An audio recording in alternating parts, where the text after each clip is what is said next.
Au début de l'histoire, un triste constat. Nous nous éloignons dangereusement les uns des autres. Le système a fait de nous des individualistes qui ne voient plus dans l'autre qu'un moyen d'exister.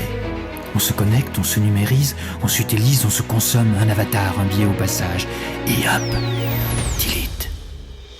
Voilà soudain que ce système nous demande de rester chez nous, fermant portes et fenêtres, brisant au passage ce dernier et fragile lien qui nous maintenait encore en contact.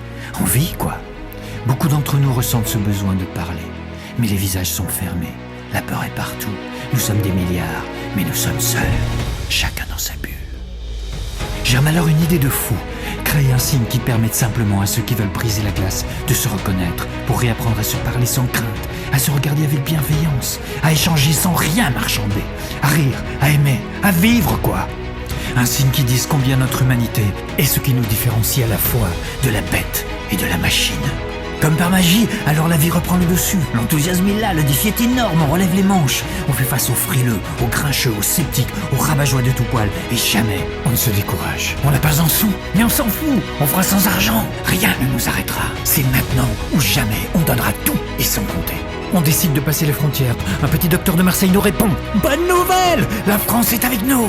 Il faut créer un signe à la hauteur de la mission qu'on s'est fixée. Une image qui rassemble et qui rayonne. Chacun se donne et quelques-uns s'offrent sans compter pour la cause. On s'accroche, on y est presque. Yes! Le maillon de la liberté est né. On est heureux, mais ça ne fait que commencer. Le succès est foudroyant et immédiat. Les demandes pleuvent, les mails aussi, on nous écrit de partout. Les gens sont enthousiastes et merveilleux à la fois. Les retours sont extraordinaires. Le maillon est une incroyable réussite. Et nous sommes dépassés.